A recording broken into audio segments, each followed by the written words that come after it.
Welcome to this week's edition of Flashback Friday, your opportunity to get some good review by listening to episodes from the past that Jason has handpicked to help you today in the present and propel you into the future. Enjoy. Welcome to Creating Wealth with Jason Hartman. During this program, Jason is going to tell you some really exciting things that you probably haven't thought of before and a new slant on investing. Fresh new approaches to America's best investment that will enable you to create more wealth and happiness than you ever thought possible. Jason is a genuine self-made multimillionaire who not only talks the talk, but walks the walk. He's been a successful investor for 20 years and currently owns properties in 11 states and 17 cities. This program will help you follow in Jason's footsteps on the road to financial freedom. You really can do it. And now, here's your host, Jason Hartman, with the complete solution for real estate investors.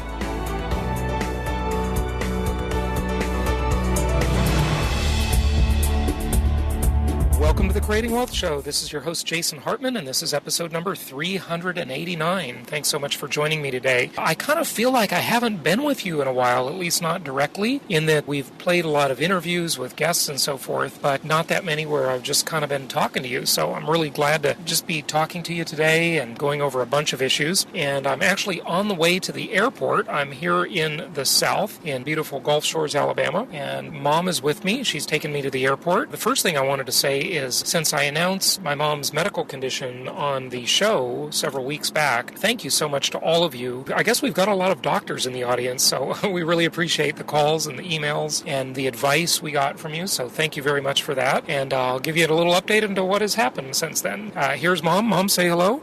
Hi, everyone. I just want to say thank you also for all of the concern that Jason's audience seemed to show about my carotid artery operation. And just want to let you all know that everything turned out terrifically well at the Cleveland Clinic. That is just a class place to go if you have anything wrong. Good stuff. I would totally agree. The Cleveland Clinic is a incredible operation. I was very impressed. So with all of that, real estate is kind of in our DNA, I think.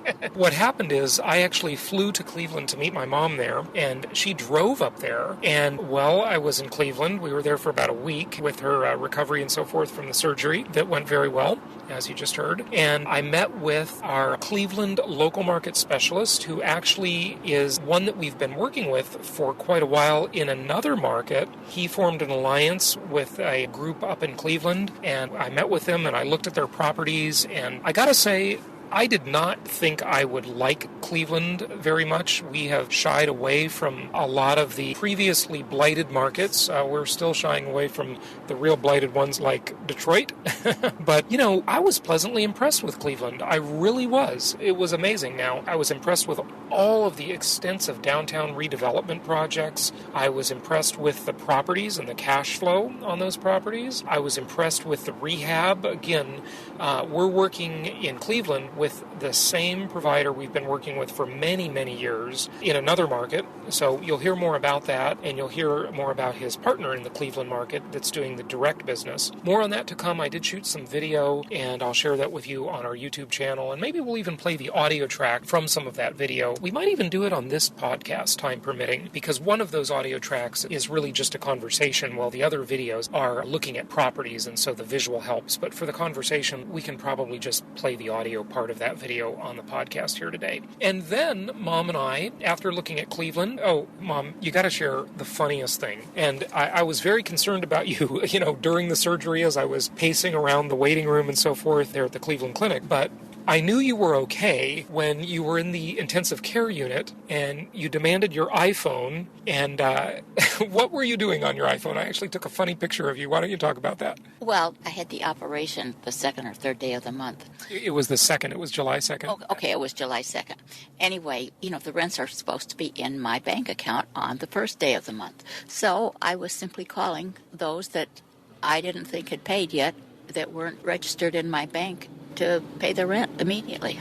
I know my mom's been on a few shows before, everybody, and you've heard her talk before. I call her an extreme do-it-yourselfer. She's not a do-it-yourselfer, she's an extreme do-it-yourselfer. That mansion in which you live, you probably would have built it yourself if you could have. I could have have gotten rid of all of the bad help. Yeah, I tell you, building a house is a nightmare project, so I would never recommend that to anybody. But, that was your childhood dream ever since you saw Gone with the Wind as a little girl. But anyway, what you do that I think is kind of interesting is, number one, you self-manage all your properties. You don't use managers. And you self-manage from a long distance. You have properties as far away as about 2,000 miles or so.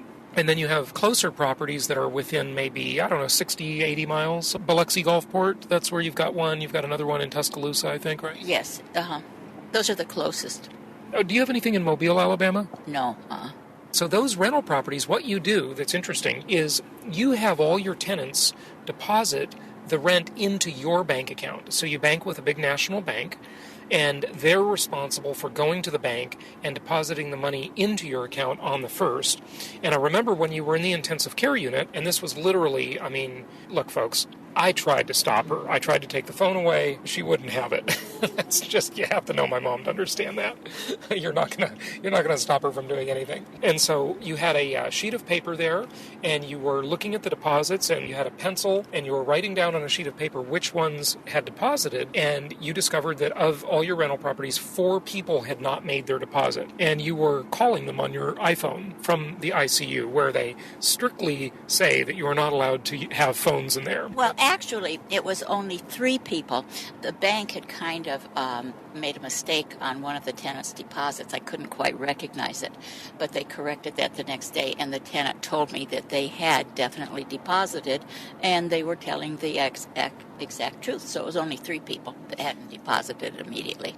What strikes me as interesting, and again, if you use property managers, you don't have this opportunity, but I remember listening to you talking to your tenants on the phone, and what strikes me as interesting is how I think that because you have this kind of a personal relationship with them, of course it's a business relationship, you're not friendly with them, so to speak, you're not getting too close to them, in other words, but because they know you and they view you as an actual person rather than some sort of nameless, faceless institution, I feel that you exert some more pressure over them to get them to pay and to pay quickly. Do you agree or have anything to say about that? I just make it very clear that I cannot tolerate late rent payments when they sign that lease. And they know that I expect and demand that my rent be paid the first day of the month. So tell the listeners kind of how you handle that and what you say to people and things like that. And by the way, folks, we're going to cover a lot of other subjects in this show, so in this episode. So I'm just going over a few things here that struck me as kind of funny with Mom.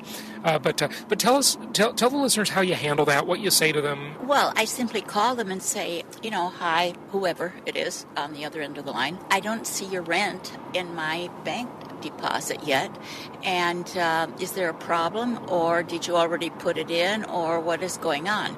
And they tell me what has happened, and I say, look, there's a $60 late fee if you don't have the rent in there the first day. I really do not want your $60. I simply want your rent on time. When will the rent be put in the bank? And they tell me. And if it isn't in there on that first day of the month, I say, well, be sure to put in the $60. For the late fee. Okay. And do they usually do that? Do they cooperate and put it in? Yes, most of them all do that. There is one tenant that does not do that, and all of those $60 late fees will simply be deducted out of their security deposit when they leave. Okay, so now you did have a problem, though, that was kind of stressing you out on one of your properties, and this is a long-distance property again. It's about 2,000 miles away from you, so it's far away, and you actually called up a real estate agent. I think you were calling a Century 21 office, and kind of described for the listeners that whole story, and that happened this month. These are unusual, but it happened to happen this month. You happened to be in the intensive care unit at the Cleveland Clinic, which I think is ridiculous that you were doing this, but I don't know. Maybe that's what keeps you alive, is you have a purpose. You knew you had to recover from surgery and recover quickly because you had to collect your rent. So it's kind of like Viktor Frankl's Man's Search for Meaning, another version of it, the modern version. Well, what happened is that this tenant is now, we're in the eviction process. And the tenant had moved in a girlfriend, and he simply didn't pay. So I called a local real estate agent, and I told them the situation, and I asked them to, would they please go over there and just check and see if the place looked like it had been abandoned, if tenants were still living in there or what. Anyway, the gentleman very nicely did go over there. And The realtor. The realtor. And as he was there, someone was coming out of the door, and it happened to be the girlfriend. And I said, please let me speak with her. And so she just took his phone and took it in the house. The poor realtor thought he'd lost his phone. He was ready to call the police to get his phone back. And she carried on a 10-minute conversation with me about when they were going to pay rent and all of the details. I said, please now give that man back his phone. I talked to the realtor. This is hilarious. It's like a reality show, you know? I talked to the realtor.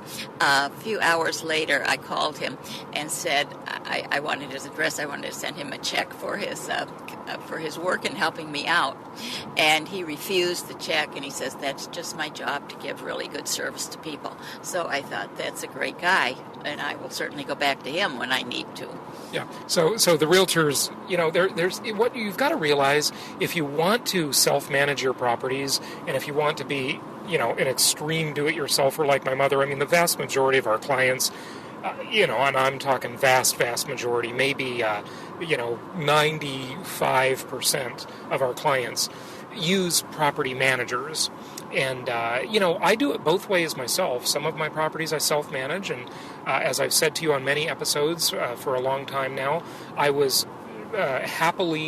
pleasantly surprised that I could do this from a long distance. I never thought that was achievable. And for our members, I taught a whole webinar on that topic, and I've talked about it on the podcast as well in prior episodes about long distance self-management of your properties. So there are advantages and disadvantages to each. What you're hearing now is from an extreme do-it-yourselfer. So good. Anything else on that? No, other than the fact that I have now done all of the eviction preparation work and sent it to the attorney. So how do you handle a long-distance eviction like that? Without a property manager, tell us what you do. You go online, you find an eviction service, etc. Tell us what that's about and how it works and how much it costs. Well, first off, I do file the 3-day notice to pay rent or quit because I know all of the details. And I then hire a process server, which costs anywhere from $30 to $50 or $60 to get the thing served. Then you send the proof of service to the attorney. Now you can go online and just Google eviction services. You always want to get a firm that specializes in evictions. Don't get a firm that does every other kind of legal work, just evictions only. Yeah, so there are lots of law firms out there. They are technically law firms that are eviction services that are like an assembly line. They're a mill, and they just process evictions and deal with tenant issues like crazy. And one of the things I say when I talk about self-management is that sometimes your property managers will actually do this process themselves. You know, they will go and they will post a 3-day notice right on the door. Sometimes they mail it right to the door, and it's kind of embarrassing, you know, for the neighbors to see that. And they will actually do all of this, and they will handle the eviction. They will show up in court. They will take it all the way through getting your judgment against the tenant, which you can later collect on, or at least try to collect, and I've talked a lot about that. A lot of those judgments are a lot more collectible than people think. In fact, when you were online today, I saw on your computer screen, Mom, when you were online looking at eviction services, I saw that there was like a banner ad there on that website that said, "We want your old judgments." And so a lot of these services and a lot of other people out there will actually buy these judgments from you. Now, of course, they're going to buy them at a discount. So if you have a tenant who owes back rent or has damaged the property and you've got a judgment against them for, say, $2,000, I've never sold off a judgment like this, but I would assume that these services will buy the judgment from you and do all the collection themselves for maybe 50, 60 cents on the dollar, depending on how big it is, how collectible it is, et cetera, et cetera. But you can just sit there with a judgment and wait and collect eventually too, and those judgments do accumulate interest. So this can actually be kind of a good investment, oddly. And if that tenant ever tries to get an auto loan or apply for credit somewhere or someday buy a house, that prospective lender will usually say, hey, you got to pay off this judgment before we're going to give you a loan. So don't just assume because the tenant is broke today or they're a deadbeat today. Fortunes change, and that won't stay the same forever. So what else happens in the eviction service? Tell us about that. Anything else? Did you hire the attorney on that one already? Yes, he sent me a couple of forms to fill out, and his price for an eviction in Riverside County is $670. Now that's pretty expensive, actually, huh? The prices went up, I think, about a year ago or within a few months ago, because it was usually around $599, something like that. Boy, I've heard of people hiring them for a lot less than that. I've heard of people getting them for $200-300. I bet you, now those are old properties that are in the Socialist Republic of California, and I'll bet you, although I do not know, this is just a guess, that part of that has to do with the fact that California is such a tenant-friendly state, and it's just harder to evict people there. One of the reasons we don't recommend it as a market. I don't know. In some counties, Los Angeles County has a different price, and I think San Bernardino County has a slightly different price, and Riverside County has a slightly different price. So it depends upon which county you're operating in. Have you ever done one? Did you do one here in the South where you've got your southern United States properties? No, I've never done an eviction here. And your cash flow is so much better here too. You gotta see my mom's strategy. Now look, folks, of course your family's never going to really listen to you too much, but now I can see, you should see her expression right now. Oh, here we go again, rolling the eyes. But selling those properties that she's had for decades, okay, from the 70s, 80s, 90s, maybe you bought some in the 90s, I think you did, and selling them on 1031 exchanges and exchanging those into other properties in more more landlord-friendly places, I should say, and, with much, much better cash flow. That would be a great strategy for you. But speaking of that, let's talk about some of the markets we saw, because we took a road trip after your surgery. They let you out of the hospital after 2 days in ICU and one night, I should say, in the regular room in the hospital, where we watched fireworks from your room. And it was pretty good, actually. Cleveland had, I don't know, how many fireworks displays did we see there? Maybe 13, 15 fireworks displays and a beautiful sunset. The Cleveland Clinic is like a hospital that's sort of on the swankiness level almost as the W Hotel, but with the service of a Ritz-Carlton. I was just totally impressed, and I know you were too. And so we watched fireworks there, and you checked out the next day, and then we drove around Cleveland, and number one, that was super impressive, but then we took a road trip, and we went to Cincinnati, we looked at properties, we went to Birmingham, we looked at properties, we went to Nashville, and then back home to Gulf Shores, Alabama, and then I took off to Dallas to go look at some discounted mortgages, discounted notes, and we're thinking of offering that to our investors, so we'll talk about that on a future episode in more detail, but it's interesting. Talk a little bit about Cleveland, if you would, Mom, and then let's talk about, maybe the other highlight would be Birmingham. I'll talk a little bit about the properties I looked at in Dallas, and then we'll kind of wrap up here. I was really, really, really impressed with the city of Cleveland. I had it in my mind that it was one of these old steel kind of Rust Belt cities. Blighted area. Wow, was I impressed. Downtown, beautiful, beautiful displays of flowers everywhere, and darling restaurants and shops. I just couldn't get over how lovely it looked. It was incredible. And then the drive that we took along Lake Erie, where all of those big, beautiful houses were, I mean, some of them were just like castles.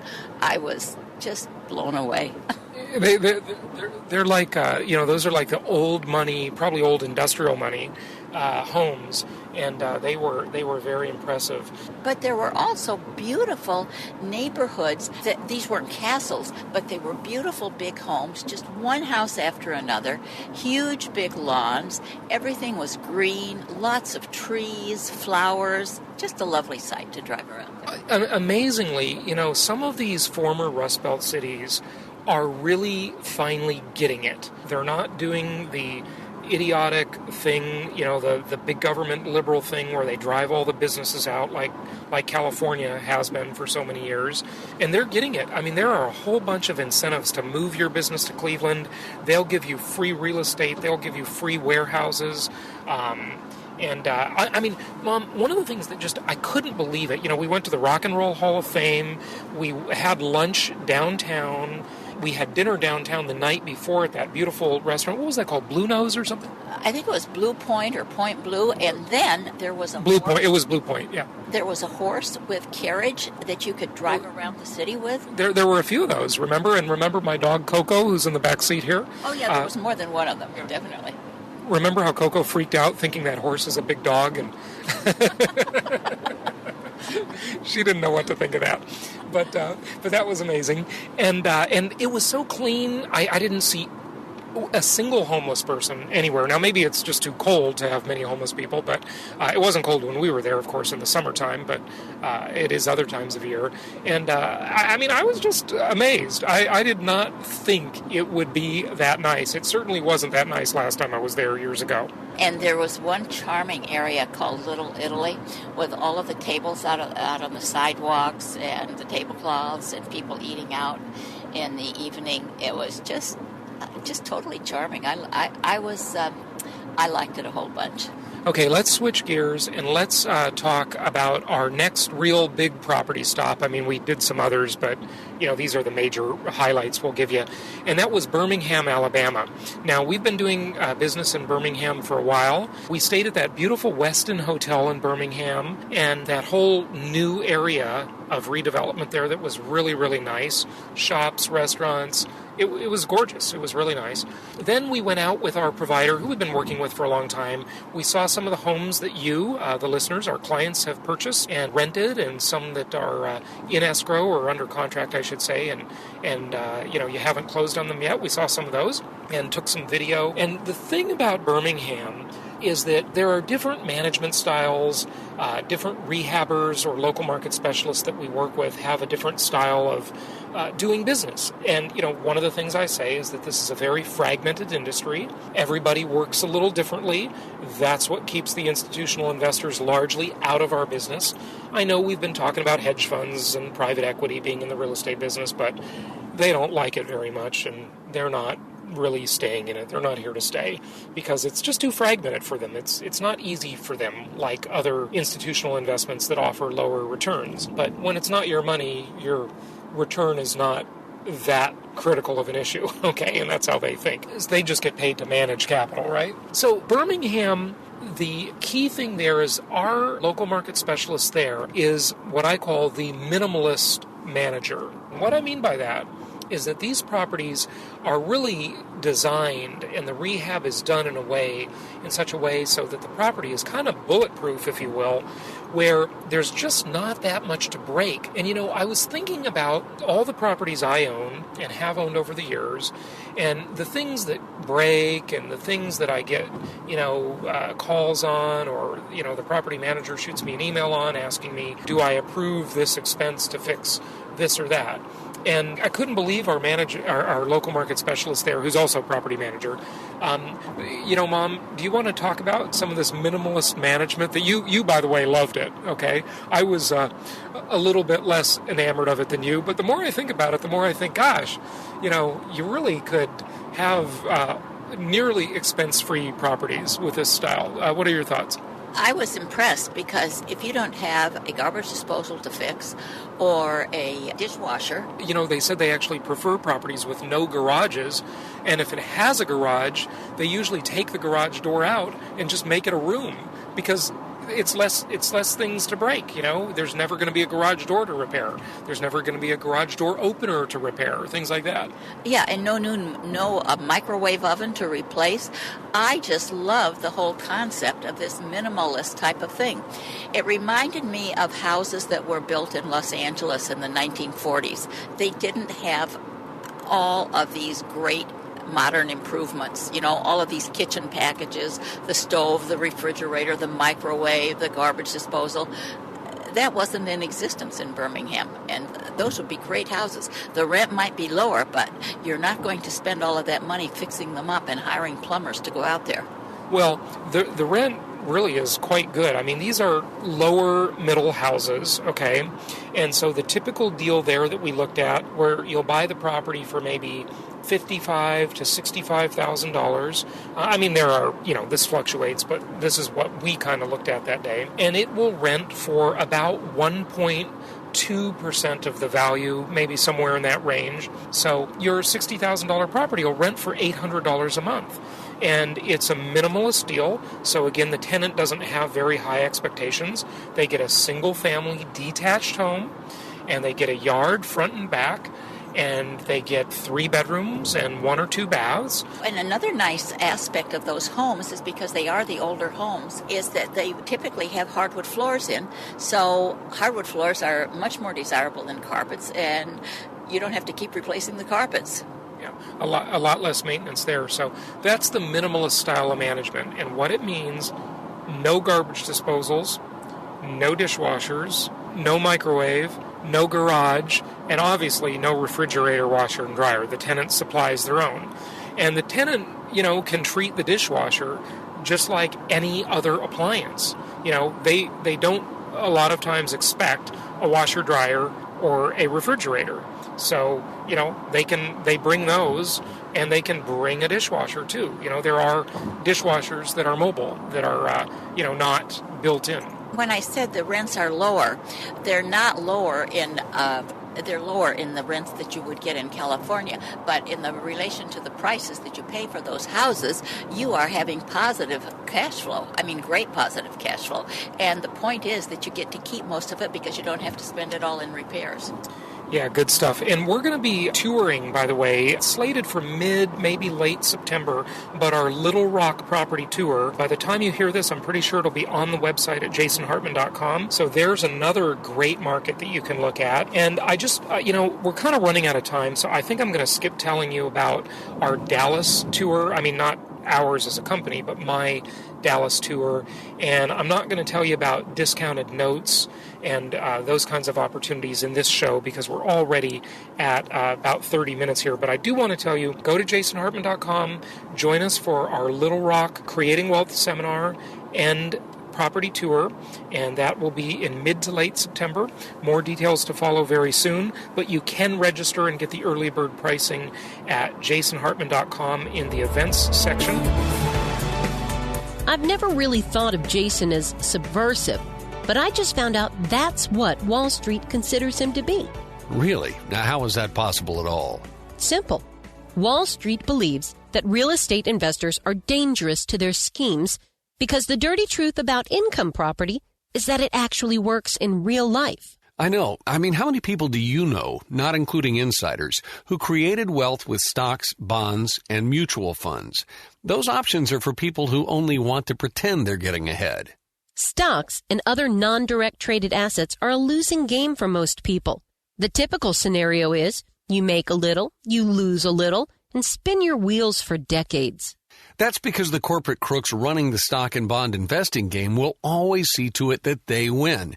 This means, unless you're one of them, you will not win. And unluckily for Wall Street, Jason has a unique ability to make the everyday person understand investing the way it should be. He shows them a world where anything less than a 26% annual return is disappointing. Yep, and that's why Jason offers a 1-book set on creating wealth that comes with 20 digital download audios. He shows us how we can be excited about these scary times and exploit the incredible opportunities this present economy has afforded us. We can pick local markets untouched by the economic downturn, exploit packaged commodities investing, and achieve exceptional returns safely and securely. I like how he teaches you how to protect the equity in your home before it disappears and how to outsource your debt obligations to the government. And this set of advanced strategies for wealth creation is being offered for only $197. To get your Creating Wealth Encyclopedia Book 1, complete with over 20 hours of audio, go to jasonhartman.com/store. If you want to be able to sit back and collect checks every month, just like a banker, Jason's Creating Wealth Encyclopedia series is for you.